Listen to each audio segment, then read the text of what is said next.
Hi, everyone. I'm Alex Usher, and this is the World of Higher Education podcast. The last decade or so has seen enormous changes in world politics. It's also seen some major changes in the way governments relate to higher education, particularly in the Anglosphere. For many, it's been a polycrisis on top of a polycrisis, a multi-directional series of attacks on and challenges to the public standing of higher education at the exact moment when the socio-political underpinnings of the entire post-war settlement seem to be crumbling. Sounds like a pretty good subject for a book, doesn't it? Returning today as my guest is Simon Marginson. He's Emeritus Professor of Higher Education at Oxford University and the author of a new book entitled Global Higher Education in Times of Upheaval on Common Goods, Geopolitics and Decolonization. The book covers pretty much everything: the rise of right-wing nationalism, the scientific rise of China, neoliberalism, neocolonialism, and how all of it has created both uncertainty and, in a few cases, promise for the sector. It was a good interview with one of the giants in the global study of higher education. Simon laid out with skill the case for higher educations which are both global in outlook and oriented towards the common good, not the public good. And I got to ask him some pointed questions about who exactly is supposed to fund the common good. I hope you enjoy it. And with that, let's turn things over to Simon. Hi, Simon. I want to start with the title of your book. You talk about times of upheaval. I must admit, when I first saw it, I thought maybe you were talking about Trump 1, Trump 2, COVID in between, but that's not really what you're talking about, right? You're talking about a much longer space of time, a much more enduring upheaval. When does your time of trouble start?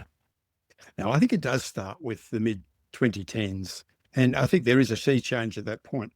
You can now do what many people are doing and trace that sea change back to earlier tendencies. I'm sure that's all true, but we start to see our world shifting decisively with Brexit in the UK, with Trump's election, with his celebration of the uneducated.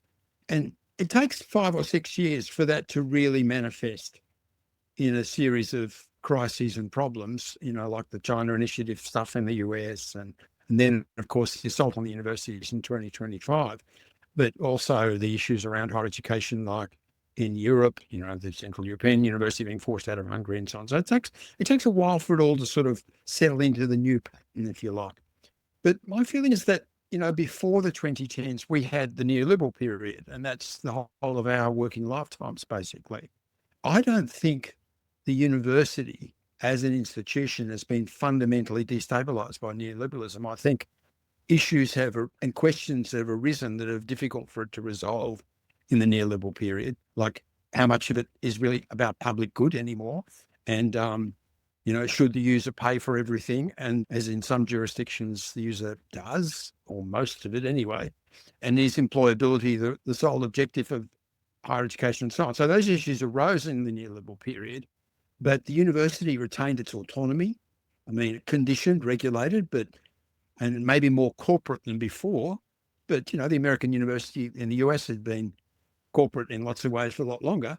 I think academic freedom basically survived. And I suppose the core of it is that the teaching, learning, research process that had been inherited from the medieval European university and Humboldt in the 19th century, that core of higher education was intact under neoliberalism. And that core is now in question. So the purpose of the university is now in question, I think, in a new way. So you've actually got to, the book is split into two halves, and one is called Sovereign Individualism and the Common Good in Higher Education. And part 2 is called Sovereign Nationalism, Geopolitics and Decolonization. It feels a bit like 2 books in one. What's the thread that draws those 2 pieces together? I've thought a lot about this, as you can imagine. And yeah. I think you can say that biographically it reflects my own sort of movement from a national policy framework into global and international issues over the course of my career. But I also think it reflects the work we did as a group of 10 countries on the public good role of higher education, which is the work that runs through part 1. And we really reached the point that at the end of that where we found that the public good role of higher education was intact in some jurisdictions, quite intact, was troubled in some others which were more influenced by neoliberal ideas, and had been shot to pieces in the US and the UK, and was in serious trouble in Australia. I'll come to Canada later because I think we'll probably have that discussion during this course of this interview. But it looked like to me by the end of our public good project that there was nothing much we could do to retrieve the public good role of higher education in the UK and the US. That it was that the state framework of regulation had decisively shifted into pure economism, if you like, that the higher education system had to deliver for capital. That was its sole rationale. And anything outside that was essentially inefficiency. And I couldn't see at the end of our project any way out of that. So I thought, how do we then rethink the problem? And so I had to go outside the box. And going outside the box meant going to the global level and going to non-Anglophone jurisdictions. I mean, the Nordic world is one part of that. The East Asian world's another, where the problem of collectivity and individuality is handled better, in my opinion, in lots of ways, and where the public contribution, the common good contribution of universities is very much intact. And then you start to say, well, how do we bring that kind of sensibility back to bear on the Anglophone jurisdictions? And they're not going to change their mind about themselves because Finland does something or Japan does something, are they? Or Singapore. But they might be relativized and rethought in the framework of the global. What's the global common good? What's the way in which the world will cooperate in future? How can higher education aid world building in a constructive way which respects unity and diversity and so on? So that's where I went. I said, well, we can't deal with this problem within our nation states. We're not going to solve it. Private capital is too deeply entrenched as the core of these societies. But in other societies, it's better. So we need to bring our society into a relationship with other societies in a common project to building the world as a, if you like, a better place, one that can solve problems of the environment, one that can address, all of the challenges facing humanity and bring higher education to bear on those challenges. So that's where I went. So I jumped from a pragmatic acknowledgement that we'd reached the wall, hit the wall in trying to, I suppose, retain a social democratic approach to higher education in the Anglophone world, to saying, okay, let's look at what a common good approach means at world level. And that might be the way forward. Yeah, this contrast you make between Anglosphere higher education and its neoliberal and individualist approach, and you contrast that, as you said, to other parts of the world. But I look at places like Japan or Korea or Taiwan, where 80% of the system is private. That's true in big chunks of Latin America too. Even India is pretty cutthroat about some of this stuff. Do you think Anglophonism is really that different from other places? Like, how strong a distinction between Anglophone and the rest can we really make? Right. A very good question, and a complex answer is needed, really, probably more than we've got time for. And I wouldn't say in general that all societies are better than my own society at all. I think there are strengths in the Anglophone world, obviously not just military and economic strengths, but cultural strengths as well, and intellectual strengths too, and major contributions to the world as a result of that. But I think that if everywhere else you look, the family's a bit stronger than it is in the English-speaking world. That's one symptom of the, if you like, the me, high individualism, which we've made a virtue of. The second thing is, I think the capacity of private capital to accumulate, although it's, I must admit, sometimes you look at India and you say, well, it's a little bit like the Anglophone, world in that regard, isn't it? But then there's a lot of balances in India too. There's a lot of balances from religion to kinship to regional identities and language and so on. And in Japan, for example, while there's some very rich people, there's not the same sense of evacuation of the social. The sort of, I hesitate to go here, but, the Epstein phenomenon, the thing that concerns people, I think, is this rich people doing whatever they want, knowing that they don't have to obey the rules. That kind of thing's harder to do outside the English-speaking world. Generally speaking, it's probably, perhaps it's easy to do in Russia too, but it's certainly harder to do in China or Japan or Korea, where there's more, I suppose, collective values are stronger. There's more morality out there, and people are policed by that informally and formally. And I think there's less social responsibility in our neck of the woods than there is almost anywhere else. Hmm. I mean, you take it aim at neoliberalism in this book for a number of, I think, quite justified reasons. You talk about it blocking the formation of collective goods, of distorting the cultural framework of education. But let me make the contrary case, okay? Like, neoliberalism is really good at incentivizing universities to accept students, right? And it does put them in a place where they push for efficiencies and they push for more money. I mean, if we didn't have a neoliberal system in the last 30 or 40 years, I would argue, in much of the West, the system, we'd still have a university system. And in many ways, it might be better, but it would also be smaller and it would be poorer. Is it so bad that it's larger and richer? Well, I mean, you recall the book we did on the high participation systems, Yeah. the 2018 book, which you very kindly reviewed well, and I think you liked the book. I love that book. And what we found was that there are a lot of trajectories or routes to high participation systems, and I mean, one of them is certainly the Brazilian, Indian, Philippines model of building a huge private sector and partly a for-profit sector, using that to drive infrastructure expansion. And that it's hard to imagine, especially say Brazil would have grown as fast as it has had without that, because there hasn't been a consistent and coherent state policy building infrastructure on the public side. On the other hand, then there's the Nordic model or the East European models, which is a very weaker version of something of the same phenomenon, where the Nordics certainly have proven you can have a high participation system at a high level of quality and publicly funded. It was possible. Of course, the price is you charge more in total taxation. You generally have a wage structure which is less elongated than the Anglophone one. People aren't getting rich in the same way that they are in other parts of the West. You've got a welfare state still, basically. So the welfare state model, underpinned by taxation and a good growth economy, can do it.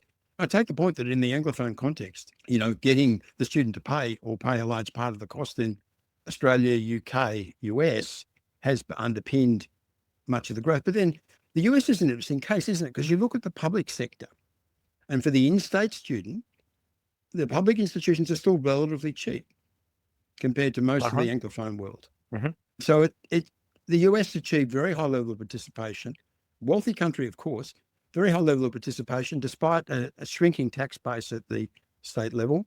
One thing I think in the book that might surprise some people is the amount of time you spend making distinctions between public goods, or the public good, I guess, and the common good. What's the distinction that you're making here, and why is it important when thinking about higher education? Well, I think the public good has been the touchstone, the focus, the lens, if you like, for talking about the larger social and collective contributions that higher education makes. It's been under that heading of the public good.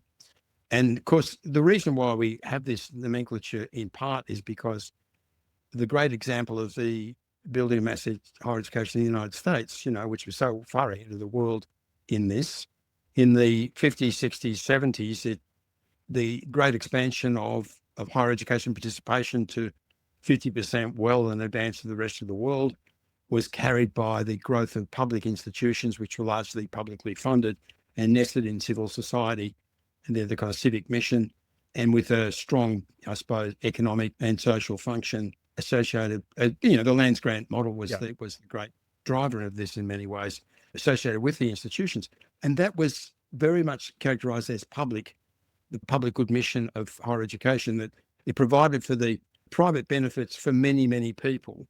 So the wheels fell off in the US. But still, that notion of public education is associated with the great promise of mass higher education. And the assumption at the peak of that model was that it can be of high quality, and nominally high quality for everyone, although that was perhaps not achievable and wasn't achieved.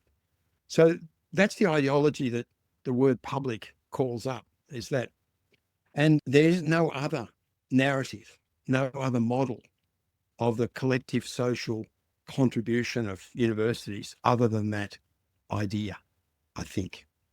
There's the very simple narrative that they produce economically useful things, human capital of graduates and research, which is potentially can be turned into innovations in industry, and that all adds up to GDP. But that's that's certainly an enabling argument in government itself. It's not the great narrative of the public good, is it? So that you have common good instead. So That's the right? alternative. Yeah. But that, of course, has got baggage that's got a particular, history as well. And the history of the common good term in the West anyway is that it's come out of Northern Italy and it's come out of communal, local cooperation in production of public services, community services, as they're called, with some central state support. And that notion is the one which fed into the UNESCO notion about education as a global common good. It was that sort of tradition of local democracy, of consultation, and of central state support enabling local activity.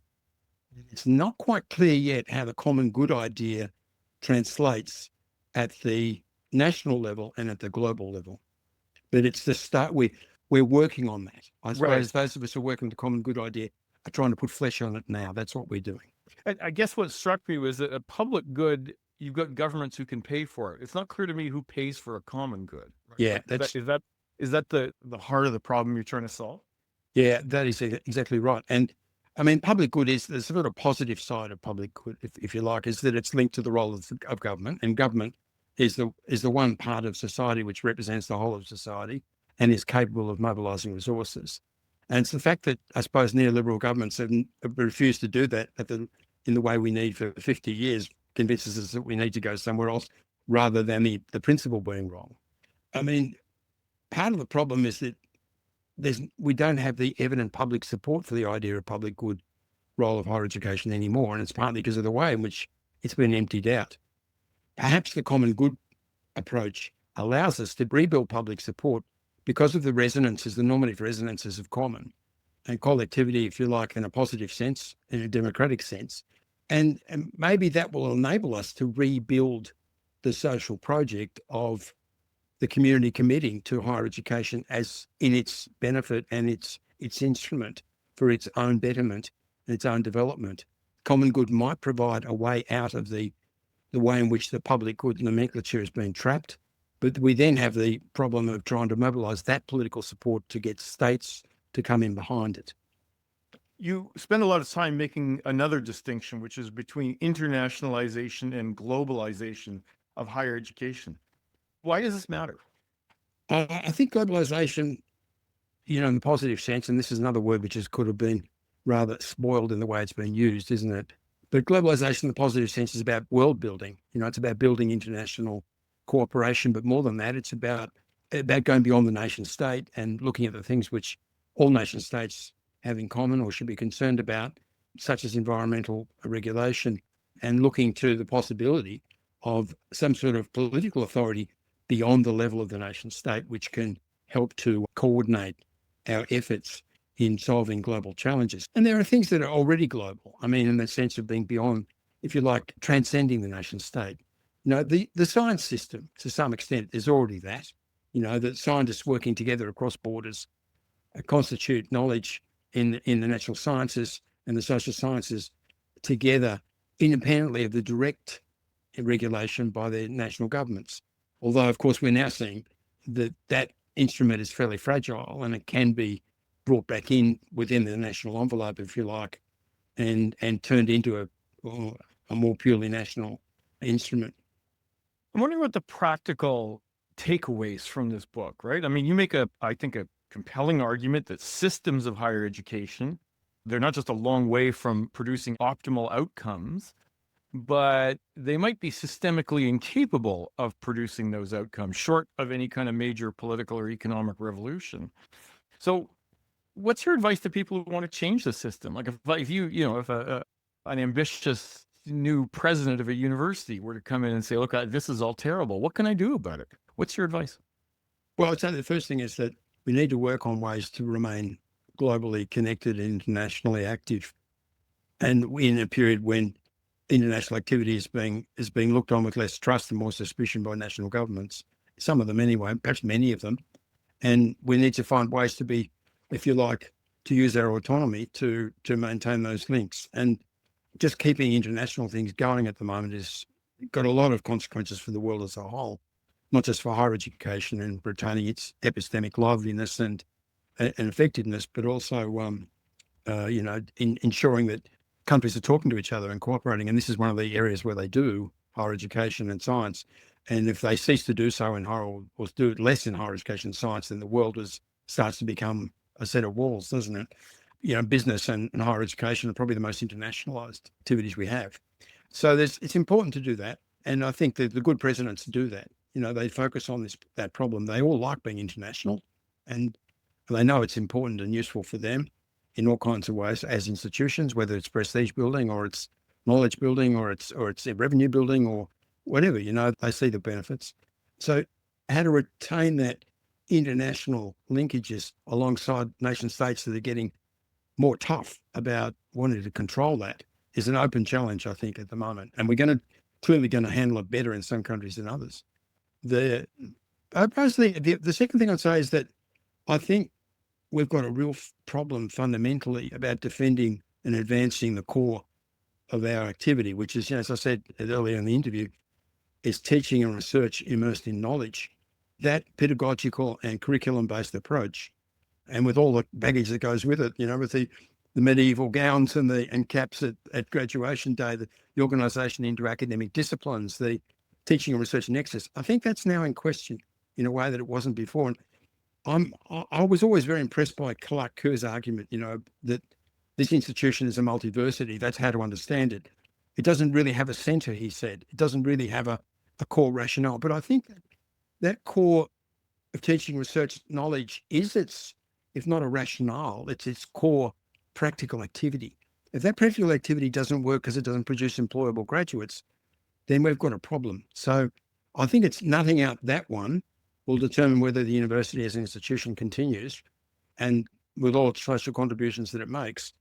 So that seems to me is the core problem to think about. And I think it won't be solved by everyone going to a conference and coming up with an idea. It'll be solved by good practice in individual institutions, which are well nested and strong in their own societies, coming up with good new solutions. Simon, thanks so much for joining us. My pleasure, Alex, and nice to speak to you. And it just remains for me to thank our excellent producers, Samantha Pufek and Tiffany McLennan, and you, of course, our listeners and readers, for joining us. If you have any questions about this episode or concerns or suggestions for future episodes, please don't hesitate to get in contact with us at podcast@higheredstrategy.com. Join us next week when our guest will be Donatella Della Porta. She's a professor of sociology and political science at the Scuola Normale Superiore. She'll be talking to us about the wave of youth and student protests around the world in the last 12 months. Bye for now.